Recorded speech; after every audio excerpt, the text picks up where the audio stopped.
Hi everyone ಮತ್ತೊಬ್ಬ ವಿಡಿಯೋಗೆ ಸ್ವಾಗತ ಸುಸ್ವಾಗತ ಗೈಸ್. ಇವತ್ತಿನ ಈ ಒಂದು ವಿಡಿಯೋದಲ್ಲಿ ಏನಪ್ಪ ಅಂತಂದ್ರೆ ಲೇಟ್ EMI ಪೇಮೆಂಟನ್ನು ಹೇಗೆ ಮಾಡೋದು. ಓಕೆನಾ, ಏನಾಗುತ್ತೆ ಅಂದರೆ ಸಮ್ಟೈಮ್ಸ್ ಏನಾಗುತ್ತೆ ಅಂದರೆ ನೀನು ತಿಂಗಳ EMI ಅಮೌಂಟನ್ನು ಕರೆಕ್ಟಾಗಿ ಮೇಂಟೈನ್ ಮಾಡ್ಕೊಂಡು ಹೋಗ್ತಾ ಇದ್ದೀನಿ ನಿನ್ನೊಂದು ಬ್ಯಾಂಕ್ ಅಕೌಂಟಲ್ಲಿ. ಓಕೆನಾ, ಸಮ್ಟೈಮ್ಸ್ ಏನಾಗುತ್ತೆ ಅಂದರೆ ನಮ್ಮೊಂದು ಬ್ಯಾಂಕ್ ಅಕೌಂಟಲ್ಲಿ ಬ್ಯಾಲೆನ್ಸ್ ಮೇಂಟೈನ್ ಆಗಿಲ್ಲ. ಓಕೆ, ನಿಮ್ಮೊಂದು EMI ಡೇಟ್ ಬಂದುಬಿಟ್ಟು 1ನೇ ತಾರೀಕು ಇರುತ್ತಿಲ್ಲ ಅಂತಂದರೆ 4ನೇ ತಾರೀಕು ಇರುತ್ತೆ. ಕರೆಕ್ಟಾಗಿ ನೀನು ಕಟ್ಕೊಂಡು ಬಂದಿದ್ದೀಯ, ಇಷ್ಟು ತಿಂಗಳ ಗಂಟ ನೀನು ಕರೆಕ್ಟಾಗಿ ಕಟ್ಕೊಂಡು ಬಂದಿದೆಯಾ. ಆದರೆ 1 ತಿಂಗಳಾಗಿರ್ಬೋದು 2 ತಿಂಗಳಾಗಿರ್ಬೋದು ನಿಮ್ಮೊಂದು EMI ಅಮೌಂಟ್ ಏನಾದರೂ ಅಡ್ಜಸ್ಟ್ ಆಗಿಲ್ಲ ಅಂತಂದರೆ ಕರೆಕ್ಟಾಗಿ ಏನಾಗುತ್ತೆ ಹೇಳಿ, ಬ್ಯಾಂಕ್ ಕಡೆಯಿಂದ ಏನು ಪೆನಾಲ್ಟಿ ಚಾರ್ಜಸ್ ಆಗಬೇಕು ಅದು ಹಾಕ್ತಾರೆ. ಈ ಕಡೆ ಫೈನಾನ್ಸ್ ಅವರು ಏನು ಚಾರ್ಜಸ್ ಆಗಬೇಕು ಅಂದ್ಕೊಂಡಿದ್ರೋ ಅದು ಕೂಡ ಹಾಕ್ತಾರೆ. ಓಕೆನಾ, ಆದರೆ ನಾವು EMI ಅಮೌಂಟು ಓಕೆನಾ 2ನೇ ತಾರೀಕು ಇದೆ ಅಂತಂದರೆ ಸಾಕು, 4ನೇ ತಾರೀಕು EMI ಅಮೌಂಟ್ ಇದೆ ಅಂತಂದರೆ ಸಾಕು, ಆ ಒಂದು ಡೇಟ್ಗೆ ನಮಗೆ ಅಮೌಂಟನ್ನು ಅಡ್ಜಸ್ಟ್ ಆಗಿಲ್ಲ. ಓಕೆನಾ, ಅಡ್ಜಸ್ಟ್ ಆಗಿಲ್ಲ ಅಂತಂದರೆ ನಿಮಗೆ ಎಕ್ಸಾಂಪಲ್ ಏನಪ್ಪ ಅಂತಂದರೆ 5ನೇ ತಾರೀಕು ಅಡ್ಜಸ್ಟ್ ಆಯ್ತು ಅಮೌಂಟ್, ಇಲ್ಲ ಅಂತಂದರೆ 10ನೇ ತಾರೀಕು ಆಯ್ತು ಅಮೌಂಟ್ ಅಡ್ಜಸ್ಟ್. ಓಕೆನಾ, ಅದಾಗಿದ ನಂತರ ನೀನು ಅಕೌಂಟಲ್ಲಿ ದುಡ್ಡು ಹಾಕಿದ್ರೂ ಕೂಡ ಅದು ಕಟ್ ಮಾಡ್ಕೊಳ್ಳಲ್ಲ. ಏನಕ್ಕಪ್ಪ ಅಂತ ನಿನ್ನೊಂದು EMI ಡೇಟ್ ಏನಿದೆ ಅದು ಮುಗಿದೋಗಿದೆ. ಜಸ್ಟ್ ಪೆನಾಲ್ಟಿ ಚಾರ್ಜಸ್ ಏನಿದೆಯೋ ಅದು ಮಾತ್ರ ಬ್ಯಾಂಕ್ ಕಡೆಯಿಂದ ಕಟ್ ಮಾಡ್ಕೊತಾರೆ. ಅದಾಗಿದ ನಂತರ EMI ಅಮೌಂಟ್ ಏನಿದೆಯೋ ಅದನ್ನು ಕಟ್ ಮಾಡ್ಕೊಳ್ಳಲ್ಲ.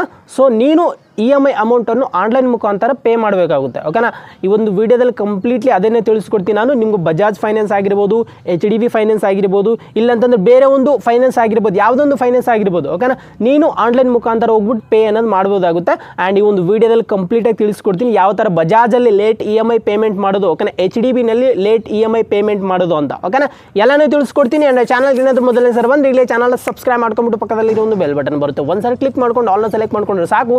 ಇನ್ನು ಮುಂದೆ ಯಾವುದೊಂದು ವಿಡಿಯೋ ನಾನು ಅಪ್ಲೋಡ್ ಮಾಡಿದ್ರು ಕೂಡ ನಿಮ್ಗೆ ಟಕ್ ಅಂತ ನೋಟಿಫಿಕೇಶನ್ ಇಂದ ವಿಡಿಯೋ ಬರುತ್ತೆ ಗೈಸ್. ಓಕೆನಾ, ಸೊ ಫಸ್ಟಲ್ಲಿ ಏನಪ್ಪ ಅಂತಂದ್ರೆ ಬಜಾಜ್ ಆ್ಯಪನ್ನು ಓಪನ್ ಮಾಡ್ಕೊಳ್ಳಿ. ಓಕೆನಾ, ನಿಮ್ಗೆ ಬಜಾಜಲ್ಲಿ ನೀವೇನಾದರೂ ಲೋನೇ ತೊಗೊಂಡಿದ್ರೆ, ಇಲ್ಲ ಪರ್ಸನಲ್ ಲೋನ್ ಆಗಿರ್ಬೋದು ತೊಗೊಂಡಿದ್ದೀರ ಅಂತಂದರೆ ನಿಮ್ಮೊಂದು ಬಜಾಜ್ ಆ್ಯಪ್ ಇನ್ನೂ ನೀವು ಡೌನ್ಲೋಡ್ ಸಹ ಮಾಡಿಲ್ಲ ಅಂತಂದರೆ ಫಸ್ಟ್ ಆಫ್ ಆಲ್ ಅದನ್ನು ಡೌನ್ಲೋಡ್ ಮಾಡ್ಕೊಳ್ಳಿ ಬಜಾಜ್ ಆ್ಯಪ್. ಓಕೆನಾ, ಡೌನ್ಲೋಡ್ ಮಾಡ್ಕೊಳ್ಳಿ. ನಂತರ ಈ ಒಂದು ಜಾಗದಲ್ಲಿ ಏನಪ್ಪ ಅಂದರೆ ಸಿಂಪಲ್ ಆಗಿ ನಿಮ್ಮೊಂದು ಪ್ಯಾನ್ ಕಾರ್ಡಿಂದ ಲಾಗಿನ್ ಆಗಿ, ನಿಮ್ಮೊಂದು ಮೊಬೈಲ್ ನಂಬರ್ ಪ್ಯಾನ್ ಕಾರ್ಡಿಂದ ಡೀಟೇಲ್ ಕೇಳುತ್ತೆ, ಅದು ಮಾಮೂಲಿ ಡೀಟೇಲ್ಸು, ಸಿಂಪಲ್ ಆಗಿ ಲಾಗಿನ್ ಆಗಿ. ಓಕೆನಾ, ಸೊ ಲಾಗಿನ್ ಆಗಿದ ನಂತರ ಈ ಒಂದು ಜಾಗದಲ್ಲಿ ಏನಪ್ಪ ಅಂತಂದ್ರೆ ನಿಮ್ಮೊಂದು ಪರ್ಸ್ನಲಲ್ಲಿ ಲೋನ್ ಏನೇನು ಆ್ಯಕ್ಟಿವ್ ಆಗಿದ್ದಾವೆ, ಓಕೆನಾ ನಿಮ್ಮೊಂದು ಬಜಾಜಲ್ಲಿ ಏನೇನು ಆ್ಯಕ್ಟಿವ್ ಆಗಿದೆ ನಿಮ್ಮೊಂದು ಹೆಸರಲ್ಲಿ ಅದೆಲ್ಲನೂ ಡೀಟೇಲ್ ಬಂದುಬಿಡುತ್ತೆ. ನೋಡ್ತಾ ಇದ್ರಲ್ಲಿ ಯುವರ್ ರಿಲೇಷನ್ಸ್ ಅಂತಂದರೆ ನೀವು, ಓಕೆನಾ ನೀವು ನಿಮ್ಮೊಂದು ಹೆಸರಲ್ಲಿ ಏನೇನು ಲೋನ್ ಆಗ್ತಿದೆ ಅಂತ ಅದು ರಿಲೇಟೆಡ್ ಇದೆ. ಓಕೆನಾ, ಸಿಂಪಲ್ ಆಗಿ ಅದ್ರ ಮೇಲೆ ಒಂದ್ಸರಿ ಕ್ಲಿಕ್ ಮಾಡ್ಕೊಳ್ಳಿ. ಸೊ ಕ್ಲಿಕ್ ಆಗಿದ ನಂತರ ಈ ಒಂದು ಜಾಗದಲ್ಲಿ ಏನಪ್ಪ ಅಂತ ನಿಮ್ಮೊಂದು ಪ್ರತಿಯೊಂದು ಡೀಟೇಲ್ ಬಂದುಬಿಡುತ್ತೆ. ನೀವು EMI ಅಮೌಂಟ್ ಎಷ್ಟಿದೆ, ಓಕೆನಾ ಎಷ್ಟು ಕಟ್ಟಿದ್ದೀರಾ ನೀವು, ಇನ್ನೂ ಎಷ್ಟು ಬ್ಯಾಲೆನ್ಸ್ EMI ಅಮೌಂಟ್ ಇದೆ, ಓಕೆನಾ ಅದೆಲ್ಲನೂ ಡೀಟೇಲ್ ಬಂದುಬಿಡುತ್ತೆ. ಆ್ಯಂಡ್ ಈ ಒಂದು ಜಾಗದಲ್ಲಿ ಏನಪ್ಪ ಅಂದರೆ ಜಸ್ಟ್ ನೀವು ನೆನ್ಪಿಟ್ಕೋಬೇಕಾಗಿರೋದು ಏನಪ್ಪ ಅಂತಂದರೆ ಲೋನ್ ನಂಬರ್. ಓಕೆನಾ, ನೋಡ್ತಾ ಇದ್ರ ಮೇಲೆ ನಿಮ್ಗೆ ಲೋನ್ ನಂಬರ್ ಇರುತ್ತೆ. ಇಲ್ಲ ಅಂತಂದ್ರೆ ನೀವು EMI ಅಮೌಂಟ್ ಕಟ್ಟಿಲ್ಲ ಅಂತಂದ್ರೆ ನಿಮಗೆ ಮೆಸೇಜ್ ಮೂಲಕ ಕೂಡ ತಿಳಿಸ್ಕೊಟ್ಟಿರ್ತಾರೆ ಆ ಒಂದು ಲೋನ್ ನಂಬರ್. ಓಕೆನಾ, ಸೊ EMI ಅಮೌಂಟು ಲೇಟ್ ಆಗಿದೆ ಕಟ್ಬಿಡ್ರಿ ಅಂತ. ಓಕೆನಾ, ಸೊ ಸಿಂಪಲ್ ಆಗಿ ಇಲ್ಲೂ ಕೂಡ ನಿಮ್ಗೆ ಬಜಾಜ್ ಅಫಿಷಿಯಲ್ ಆ್ಯಪಲ್ಲೂ ಕೂಡ ನಿಮ್ಗೆ ಬಜಾಜಲ್ಲಿ ಈ ಒಂದು ಲೋನ್ ನಂಬರ್ ಇರುತ್ತೆ. ಆ ಒಂದು ಲೋನ್ ನಂಬರ್ ಎಲ್ಲಾದ್ರೂ ಪೆನ್ನಲ್ಲಿ ಬರೆದಿಟ್ಕೊಳ್ಳಿ ಗೈಸ್. ಓಕೆನಾ, ಬರೆದಿಟ್ಕೊಳ್ಳಿ. ನಂತರ ಇವಾಗ ಸಿಂಪಲ್ ಆಗಿ ಓಪನ್ ಮಾಡಬೇಕಾಗುತ್ತೆ ನಿಮ್ಮೊಂದು ಫೋನ್ಪೇ. ಓಕೆನಾ, ಫೋನ್ಪೇ ಅಪ್ಲಿಕೇಶನ್ ಓಪನ್ ಮಾಡ್ಕೊಂಬಿಟ್ಟು ಇತ್ತೀಚಿನ ದಿನಗಳಲ್ಲಿ ಫೋನ್ಪೇ ಅಪ್ಡೇಟ್ ಆಗಿದೆ. ಓಕೆನಾ, ತುಂಬ ಅಪ್ಡೇಟ್ ಆಗಿದೆ. ಎಲ್ಲೆಲ್ಲೋ ಆಪ್ಷನ್ಗಳು ತೊಗೊಂಡೋಗಿ ಎಲ್ಲೆಲ್ಲೋ ಇಕ್ಕಿದ್ದಾರೆ ಅವರು. ಓಕೆನಾ, ಕೆಲವರು ಜನಕ್ಕೆ ಅರ್ಥ ಆಗ್ತಿದೆ, ಇನ್ನು ಕೆಲವರು ಜನಕ್ಕೆ ಅರ್ಥನೇ ಆಗ್ತಾ ಇಲ್ಲ. ಓಕೆನಾ, ಇರಲಿ.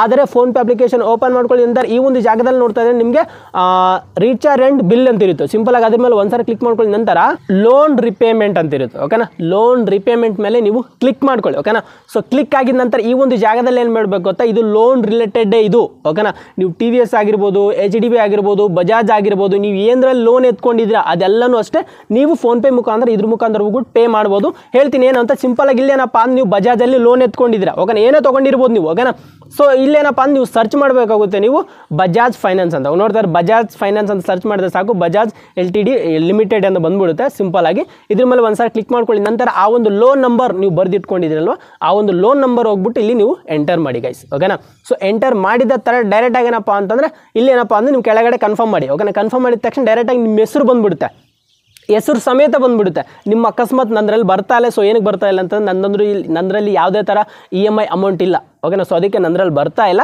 ಓಕೆನಾ, ನೀವು ಏನಾದರೂ EMI ಅಮೌಂಟ್ ಏನಾದರೂ ಬ್ಯಾಲೆನ್ಸ್ ಇತ್ತು ಅಂತಂದ್ರೆ 2ನೇ ತಾರೀಕು ಕಟ್ಟಾಗಬೇಕಾಗಿರೋದು, ಇವಾಗ 5ನೇ ತಾರೀಕು 10ನೇ ತಾರೀಕು ಪೇ ಮಾಡ್ತಾ ಇದೆ ಅಂತಂದ್ರೆ ಸಾಕು, ನೀನು ಡೈರೆಕ್ಟಾಗಿ ಲೋನ್ ನಂಬರ್ ಎಂಟರ್ ಮಾಡಿದ ತಕ್ಷಣ ಇಲ್ಲಿ ಕನ್ಫರ್ಮ್ ಮಾಡಿದ್ರೆ ಸಾಕು, ಡೈರೆಕ್ಟಾಗಿ ಡೀಟೇಲೇ ಬಂದುಬಿಡುತ್ತೆ ನಿಮಗೆ. ಓಕೆನಾ, ಎಷ್ಟು ಪೇ ಮಾಡಬೇಕು ಅಂತ ಬಂದುಬಿಡುತ್ತೆ. ನೀವು ಪೆನಾಲ್ಟಿ ಸಮೇತ, ಓಕೆ ಚಾರ್ಜಸ್ ಏನು ಆಗಬೇಕು ಫೈನಾನ್ಸ್ ಅವ್ರು ಅದು ಕೂಡ ಹಾಕಿರ್ತಾರೆ, ಅದ್ರ ಸಮೇತ ಬಂದಿರುತ್ತೆ ನಿಮಗೆ.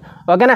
ಜಸ್ಟ್ ನಿಮ್ಮೊಂದು EMI ಅಮೌಂಟ್ ಕಟ್ಟಕ್ಕೆ ಮಾತ್ರ ನಿಮ್ಮ ಹತ್ರ ದುಡ್ಡಿದೆ ಅಂತಂದ್ರೆ ಸಾಕು, ಜಸ್ಟ್ EMI ಅಮೌಂಟ್ ಪೇ ಮಾಡ್ಬೋದು ನೀವು ಅಲ್ಲಿಂದ. ಓಕೆನಾ. ಸಿಂಪಲ್ ಆಗಿ ಅದ್ರ ಮೇಲೆ ನೀವು ಕನ್ಫರ್ಮ್ ಮೇಲೆ ಒಂದ್ಸಲ ಕ್ಲಿಕ್ ಮಾಡಿದ್ರೆ ಡೈರೆಕ್ಟ್ ಆಗಿ ಏನಪ್ಪ ಅಂತಂದ್ರೆ ನಿಮ್ಮ ಹೆಸರು ಬಂದ್ಬಿಡುತ್ತೆ. ಫಸ್ಟ್ ಆಫ್ ಆಲ್ ನೋಡಿ ನಿಮ್ಮ ಹೆಸರು ಬರುತ್ತೆ. ಓಕೆನಾ. ಯಾರ ಹೆಸರಲ್ಲಿ ಲೋನ್ ಇದೆ ಆ ಒಂದು ಹೆಸರು ಬಂದ್ಬಿಡುತ್ತೆ. ಆ್ಯಂಡ್ ನೀವು ಎಷ್ಟು ಪೇ ಮಾಡಬೇಕು ಅದು ಕೂಡ ಡೀಟೇಲ್ ಎಲ್ಲ ಬಂದ್ಬಿಡುತ್ತೆ ಗೈಸ್. ಓಕೆನಾ. ನಿಮಗೆ ಪೆನಾಲ್ಟಿ ಸಮೇತ ಬಂದ್ಬಿಡುತ್ತೆ.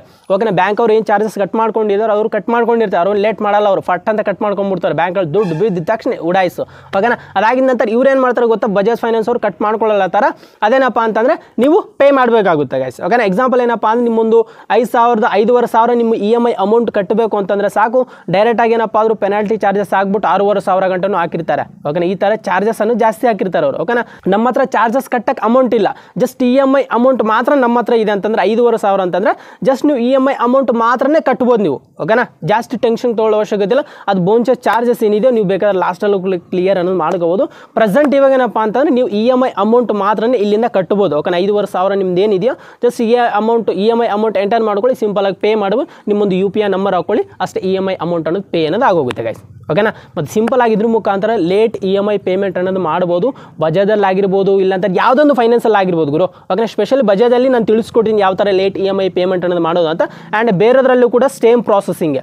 ಓಕೆನಾ. ಆ್ಯಪ್ನ ಲಾಗಿನ್ ಆಗಿದ ನಂತರ ಅಲ್ಲಿ ನಿಮ್ಗೆ ಲೋನ್ ನಂಬರ್ ಸಿಗುತ್ತೆ. ಲೋನ್ ನಂಬರನ್ನು ಸಿಂಪಲ್ ಆಗಿ ನೋಡ್ಕೊಂಡ್ಬಿಟ್ಟು ಆ್ಯಪಲ್ಗೆ ಹೋಗ್ಬಿಟ್ಟು ಲೋನ್ ನಂಬರ್ ನೋಡ್ಬಿಟ್ಟು ಸಿಂಪಲ್ ಆಗಿ ಫೋನ್ಪೇಗೆ ಹೋಗ್ಬಿಟ್ಟು ಈ ಥರ ಪೇ ಅನ್ನೋದು ಮಾಡ್ಬೋದು ಅಷ್ಟೇ. ಓಕೆನಾ. ಸಿಂಪಲ್ ಆಗಿ ಇದ್ರ ಮುಖಾಂತರ ಲೇಟ್ EMI ಪೇಮೆಂಟ್ ಅನ್ನೋದು ನೀವು ಪೇ ಅನ್ನೋದು ಮಾಡ್ಕೋಬೋದು. ಮತ್ತು ಗೈಸ್ ಎಲ್ಲನೂ ಕಂಪ್ಲೀಟಾಗಿ ಅರ್ಥ ಆಯಿತು ಅಂತ ಅನ್ಕೊಂಡಿದ್ದೀನಿ. ಆ್ಯಂಡ್ ವಿಡಿಯೋ ಇಷ್ಟ ಆಗಿದ್ರೆ ಖಂಡಿತವಾಗ್ಲೂ ಒಂದು ಸರ್ ಲೈಕ್ ಮಾಡ್ಬೋದು, ಇಲ್ಲ ಅಂದ್ರೂ ಕೂಡ ಡಿಸ್ಲೈಕ್ ಮಾಡ್ಬೋದು. ನಿಮ್ಮ ಮನಸ್ಸಿಗೆ ನನಗೆ ಕಮೆಂಟ್ ಮಾಡಿ ತಿಳಿಸ್ಬೋದು. ಆ್ಯಂಡ್ ಇವತ್ತಿನ ವಿಡಿಯೋದಲ್ಲಿ ಇಷ್ಟೇ. Thank you for watching. Bye by.